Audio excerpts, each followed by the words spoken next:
RCC slab caste करण्याचं काम थोड्याच वेळात सुरू होणार आहे आणि या स्लॅबसाठी आपण वाळूऐवजी आर्टिफिशियल सँड म्हणजे क्रस्ड सँडचा वापर करणार आहोत. तुम्ही पाहताय की ही RCC बिल्डिंग आहे आणि कशा प्रकारे आपण क्रस्ड सँड वापरावी, त्याची दर्जा काय असावा त्याबद्दल आपण आता माहिती घेऊया.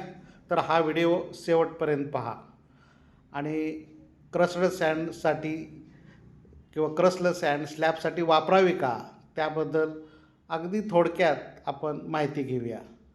आणि चॅनल सबस्क्राईब केला नसेल तर जरूर सबस्क्राईब करा.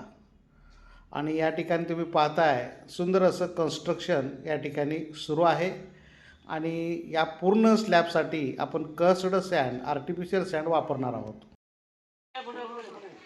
नमस्कार मित्रांनो, मी राजेंद्र काळे स्वागत करतो आहे तुमचं आजच्या नवीन व्हिडिओमध्ये. मित्रांनो, बरेच जण प्रश्न विचारत असतात की आर्टिफिशियल सँड जी क्रस्ड सँड आहे ती स्लॅबसाठी किंवा RCC कॉन्क्रीटसाठी वापरणे चांगले आहे का, तर ती कोणत्या दर्जाची असावी त्याबद्दल आजच्या व्हिडिओमध्ये आपण माहिती घेतो. तर मित्रांनो, RCC कामाकरिता वाळूचा बऱ्याच ठिकाणी प्रॉब्लेम आहे. सर्वच ठिकाणी वाळू उपलब्ध नाही आहे.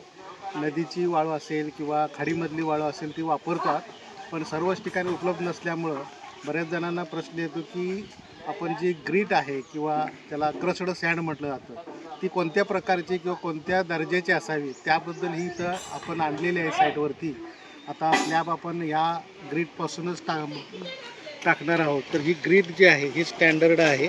ही 5 mm पर्यंतची जे कण आहेत, स्टँडर्ड सँड जशी असते त्या पद्धतीनं हे 4.75 mm ISU पास झालेली आहे.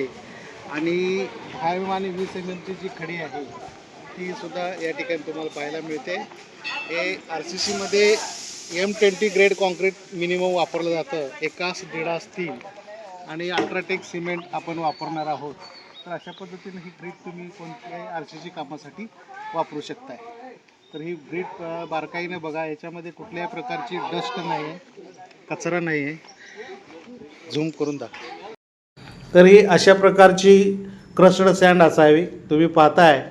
आणि अगदी जो रवा असतो तशा पद्धतीनं त्याचे हे आहे. आणि आता आपण हे जी तुम्ही पाहताय बिल्डिंग RCC चिऱ्यामध्ये कन्स्ट्रक्शन आहे आणि या पूर्ण स्लॅबसाठी आपण ही जी क्रस्ड सँड आहे ही मागवलेली आहे. आणि साधारणतः मित्रांनो 7,500 रुपये प्रति ब्रास असा हा रेट आहे. स्वच्छ, क्लीन आणि कुठल्याही प्रकारचं मिक्सिंग त्यामध्ये नाही. आणि जसं आपण वाळू वापरतो आणि आता सध्या याचा वापर मोठ्या प्रमाणात होणार आहे, कारण जी नॅचरल सँड आहे नदीतील वाळू हे मिळणं आता परिस्थिती बरेच शासनाने बंदी आणलेली आहे.